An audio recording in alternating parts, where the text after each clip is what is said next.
Hey guys, my name is Josh Rackhauer, and I'm a librarian here at the Hunter Library. I am joined by my wonderful office, work from home office coworker, Karma.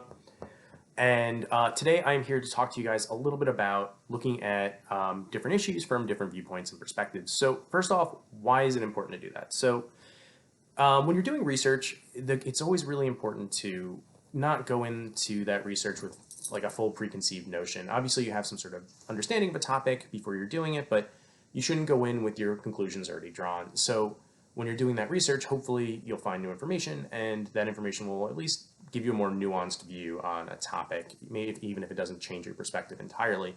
Now, let's say you are writing a persuasive essay or you're doing a debate. So your goal is to really just like prove one point on an issue. So if that's your goal, it's still important to find information from other perspectives so you can understand that other side of the debate. So if I'm writing a persuasive essay, my goal isn't to just preach to the choir and talk to people who I agree with. It's to persuade people who I don't agree with. And if you're going to be talking and addressing those people, you're going to need to show that you understand their viewpoint, you understand the issues that are concerning to them, and that you empathize with what they believe in. And if you can't do that, you're not going to do very well at persuading them. So it's a good idea to still understand, understand where they're coming from, and address their concerns, and understand what their perspective is. Now, how do you find information from different perspectives? And that's a good question too. I'm glad you guys are asking. So the library has two databases that I like that'll actually break things into kind of like a pro-con argument and give you information and resources from those different sides.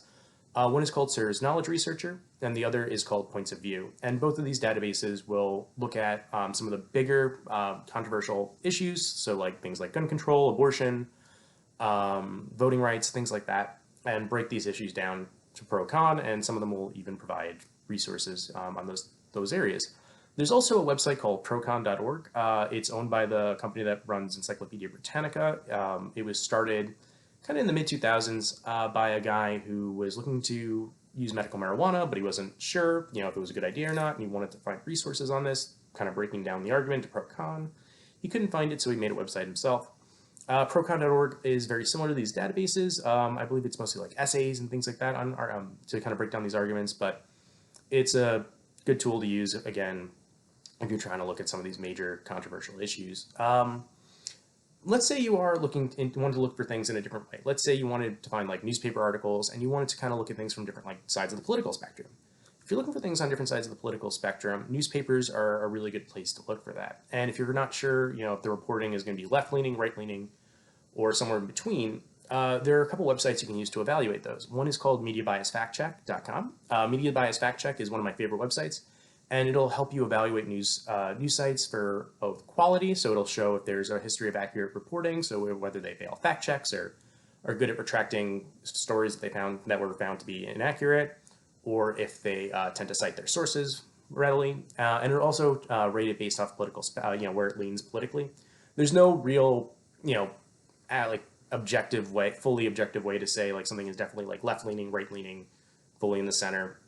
But they're pretty transparent about how they came to their conclusion. There's another website called allsides.com, which will actually present news articles from left, right, and center perspectives, and it'll break down those different topics. So if there's a big breaking news story, it'll show you different stories from a center source, a left source, and a right leaning source.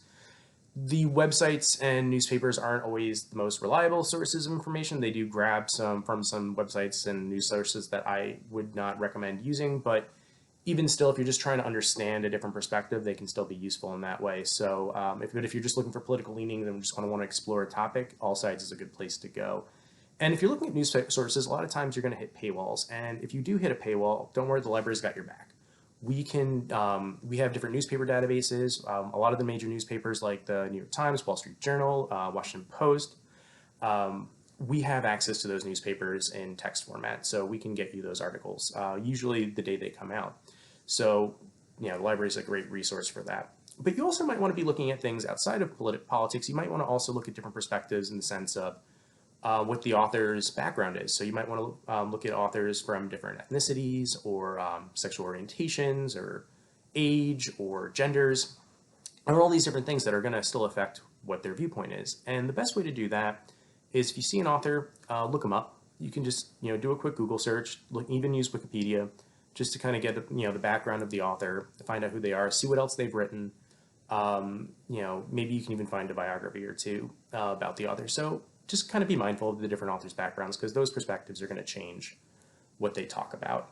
And lastly, you also might want to look at different perspectives from different fields of study, because different issues are going to be looked at depending on what profession or field of study that they're coming out of. So let's say we're looking at issues about universal health care or gun control. Those issues are going to be looked at very differently if you're talking to a social worker or a nurse or a doctor or a sociologist or a psychologist or an artist or a philosopher. All those different viewpoints are going to be a little different and nuanced. And if you want to get as best of a full picture as you can of the issue, you're probably going to want to look at all those different fields of study. So the library actually has a guide that we put together called Writing in the Discipline Guide. It's in the library research guide section at the bottom, because it's all in alphabetical order in the interdisciplinary side. W is lower alphabetically. I hope you guys knew that already. This guide can help you find different publications and resources from different disciplines, so feel free to use that as well. Hopefully this video helped you guys understand how to look at sources from different perspectives. And of course, if you have any questions, please feel free to reach out to us in the library. We'd be more than happy to help you. All right. Have a good day, guys.